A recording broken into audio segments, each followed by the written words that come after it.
Assalamualaikum warahmatullahi wabarakatuh. Sahabat Tarbiyah Daily. Pada kali ini kita akan membahas tentang kitab Talmud. Kitab Talmud adalah kitab suci kaum Qabalis Yahudi. Kitab Talmud ini adalah kitab suci yang terpenting bagi kaum Yahudi.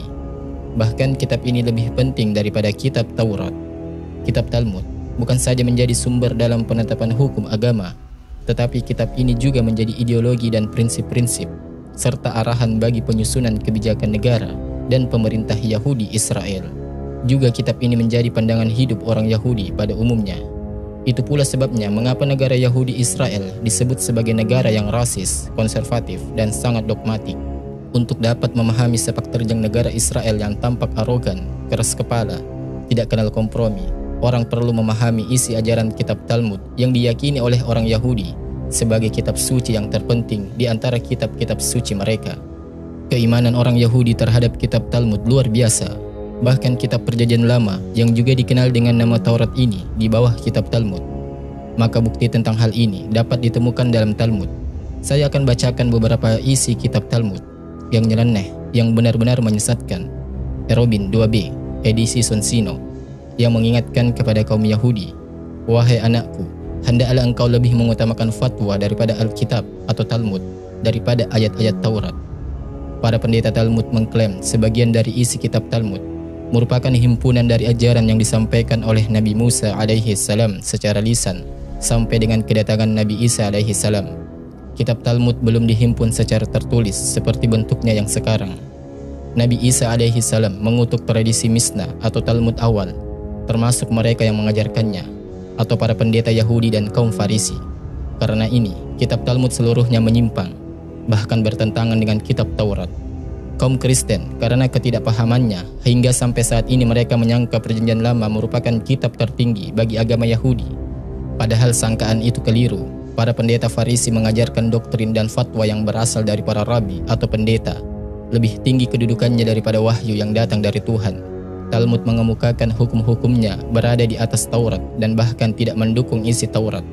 Seorang peneliti Yahudi, Hiam Maccoby, dalam bukunya Judaism on Trial, dia mengutip pernyataan Rabbi Yehil bin Yosef bahwa tanpa Talmud kita tidak akan mampu memahami ayat-ayat Taurat. Tuhan telah melimpahkan wewenang ini kepada mereka yang arif, karena tradisi merupakan suatu kebutuhan yang sama seperti kitab-kitab wahyu. Para arif itu membuat tafsiran mereka, dan mereka yang tidak pernah mempelajari Talmud tidak akan mungkin mampu memahami Taurat.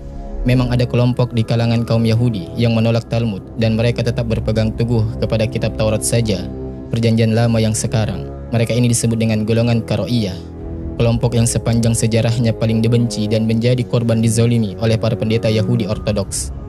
Kepada tradisi Mishnah, itu para pendeta Yahudi menambah sebuah kitab lagi yang mereka sebut Gemora. Kitab ini adalah kitab tafsir para pendeta. Tradisi Mishnah yang kemudian dibukukan bersama dengan Gemorah disebut Talmud. Jadi ada dua versi kitab Talmud, yaitu Talmud Yerusalem dan Talmud Babilonia. Talmud Babilonia dipandang sebagai kitab yang paling otoritatif. Beberapa kutipan yang diangkat dari kitab Talmud dalam uraian berikut ini merupakan dokumen asli yang tidak terbantahkan. Jadi harapannya dapat memberikan pencerahan kepada segenap umat manusia termasuk kaum Yahudi tentang kesesatan dan rasisme dari ajaran Talmud yang penuh dengan kebencian. Yang mana kitab ini menjadi kitab suci baik bagi kaum Yahudi Ortodoks maupun Hasidiyah di seluruh dunia. Pelaksanaan ajaran Talmud tentang keunggulan kaum Yahudi yang didasarkan pada ajaran kebencian itu telah menyebabkan penderitaan yang tak terperihkan terhadap orang lain sepanjang sejarah umat manusia sampai dengan saat ini, khususnya di tanah Palestina. Ajaran itu telah dijadikan dalih untuk membenarkan pembantaian secara massal penduduk sipil Arab Palestina. Kitab Talmud menetapkan bahwa semua orang yang bukan Yahudi disebut Goyim. Goyim ini artinya sama dengan binatang. Goyim derajat mereka di bawah derajat manusia.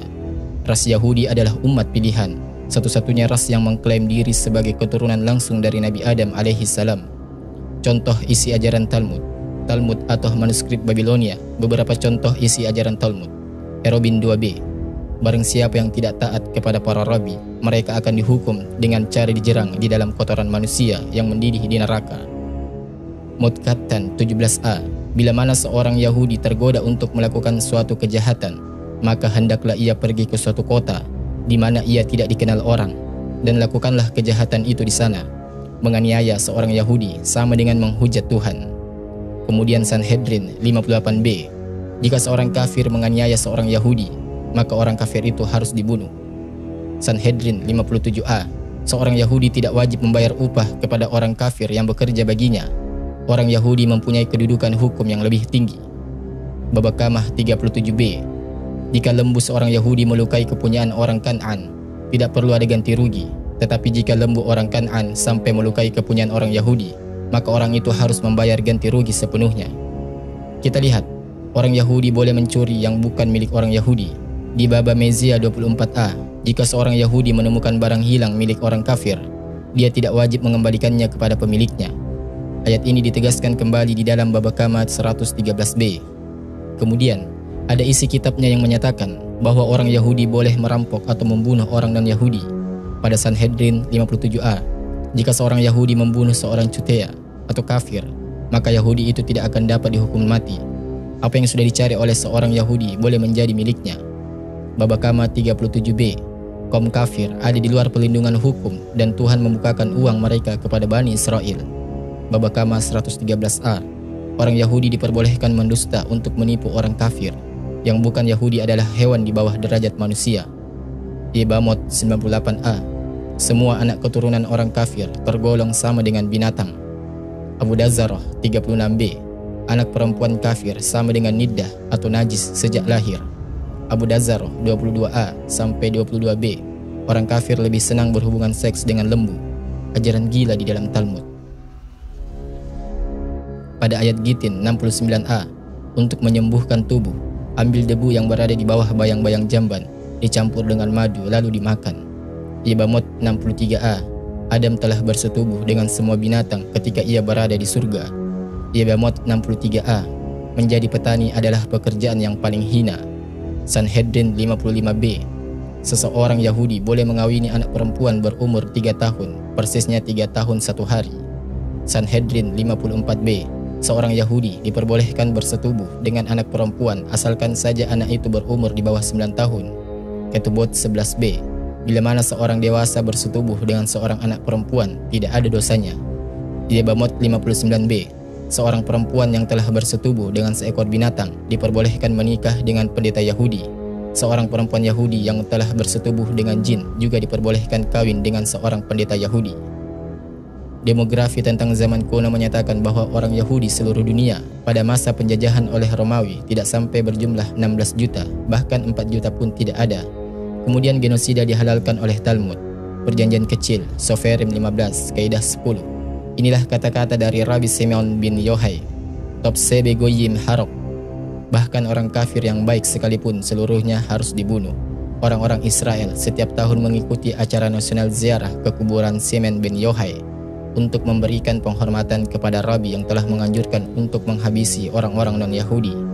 Di Purim pada tanggal 25 Februari 1994, seorang perwira angkatan darat Israel, Baruch Goldstein, seorang Yahudi Ortodoks dari Brooklyn, dia membantai 40 orang Muslim termasuk anak-anak ketika mereka tengah bersujud sholat di sebuah masjid. Subhanallah. Goldstein adalah pengikut Rabbi Markahani yang saat itu menyatakan kepada kantor berita CBS News bahwa ajaran yang dianutnya mengatakan orang-orang Arab itu tidak lebih daripada anjing sesuai ajaran Talmud. Ehud Sprinzek, seorang profesor di Universitas Yerusalem, menjelaskan tentang falsafah Kahani dan Goldstein. Mereka percaya bahwa mereka diwajibkan untuk melakukan kekerasan kepada Goyim, sebuah istilah Yahudi untuk orang-orang di luar Yahudi. Rabbi Yitzhak Ginsburg mengatakan, kita harus mengakui seorang Yahudi dan gen orang Goyim tidaklah sama. Rabbi Jacob Perrin berkata, 1 juta nyawa orang Arab tidaklah seimbang dengan sepotong kelingking orang Yahudi. Subhanallah. Kitab yang sesat dan menyesatkan. Dan di dalam kepercayaan Yahudi, telah diwajibkan bagi kaum Yahudi untuk tidak boleh menyelamatkan nyawa atau memberikan pertolongan kepada seorang Goyim. Hal ini sebenarnya menyatakan sikap kaum Yahudi yang sebenarnya, yang dibebankan oleh Talmud terhadap kaum non-Yahudi. Hal itu merupakan mitfah, kewajiban agama, untuk menghabisi para pengkhianat kaum Yahudi, para minim dan apikorsim, dan membuat mereka jatuh ke dalam lubang kehancuran, karena mereka telah menyebabkan penderitaan kepada kaum Yahudi dan menipu manusia untuk menjauh dari Tuhan, sebagaimana yang dilakukan oleh Isa dari Nazaret dan para muridnya. dan Zadok Baitos dan murid-muridnya, semoga terlaknatlah mereka. Komentar penerbit Yahudi itu membuat pernyataan Maimonides bahwa Nabi Isa alaihi salam adalah contoh seorang min, maksudnya pengkhianat. Komentar itu juga menerangkan bahwa murid-murid Zadok, yaitu kaum Yahudi yang menolak kebenaran Talmud dan mereka yang hanya mengakui hukum tertulis yakni Taurat.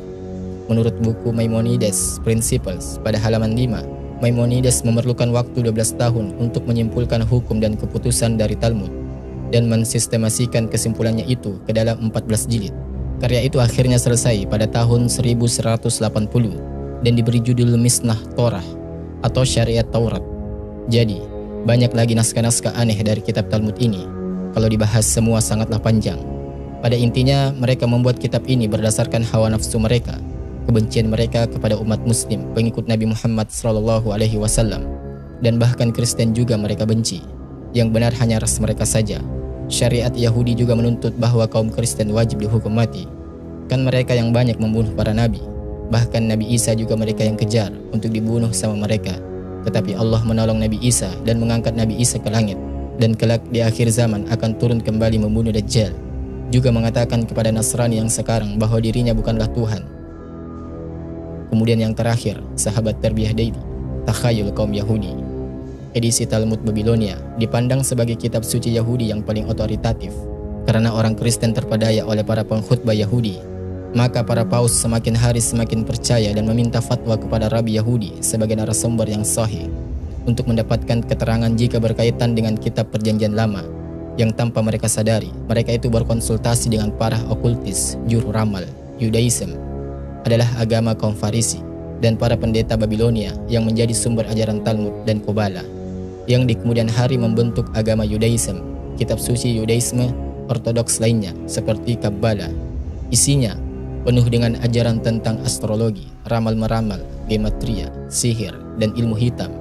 Jika seorang Yahudi ingin bertobat, orang Yahudi ini cukup mengangkat seekor ayam, membaca mantra, dan mengibas-ngibaskannya di atas kepalanya untuk memindahkan dosa-dosanya kepada ayam tersebut. Luar biasa Yahudi. Inilah takhayulnya orang Yahudi. Kemudian, lambang Israel yang mereka sebut sebagai bintang Nabi Daud sama sekali tidak ada sangkut pautnya dengan Nabi Daud alaihi salam.